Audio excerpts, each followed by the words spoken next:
Sa hugis at itsura, sa tahong, wala silang pinagkaiba. Pero pagdating naman sa kulay, ayun, malayo ang diferensya. Ito yung bildat kung tawagin dito sa amin, na tinuturing naming tahong sa tubig tabang. Ito ay madalas nakukuha sa mga sapa, o di kaya sa mga maluluwag na daluyan ng tubig sa mga kabukiran. Pero sa ngayon, wala na at bibihira na lang. Simpleng luto ko sa bildat na aking nakasanayan. Nag-isa lang ng sibuyas, bawang tsaka luya. Kamatis, hindi pwedeng mawala. Kailangan lang nating gisahin ng mabuti ang kamatis hanggang maluto, madurog at lumabas yung kanyang katas. Pampagana, siling labuyo, isabay mo na. Saka ako sinunod na nilagay yung ating bida. Hinalo-halo, saka naglagay ng katamtamang tubig lang. Naglagay ng tanglad, dahon ng sibuyas, saka siling panigang. Sampalok, hindi pwedeng mawala. Dahil sa lutong bildat, ito ang aking nakasanayan. At ang panghuli ang ating panimpla, kaunting asin at kaunting pampalasa. Dinurog ang sampalok at diretso lang na pinakuluan. At pagkatapos ng ilang minuto, eto at ayos na. Ito na mga idol yung ating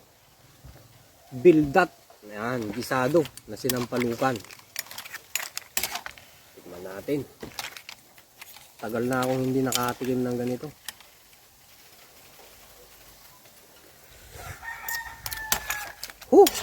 Yung sabaw talaga oh. Panalo.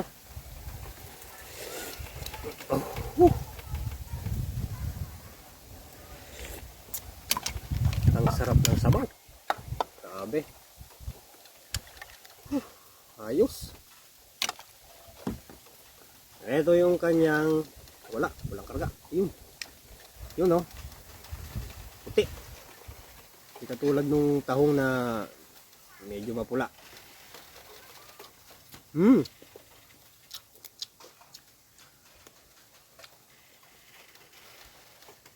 Yun oh. Ha? Grabe.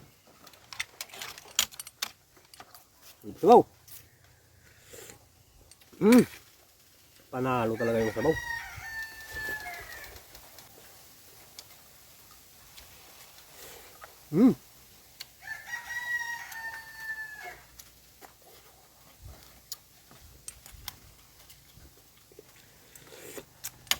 Yun. Bildat. Yun oh.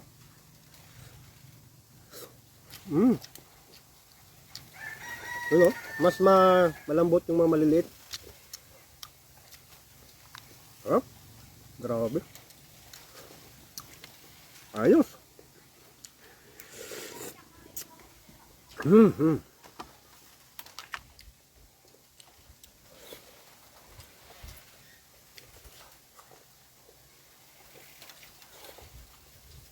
Sarap ng sabaw niya. May kaunting asim. Tapos yung sili. Tapos yung kamatis. Naginisa natin. Perfect.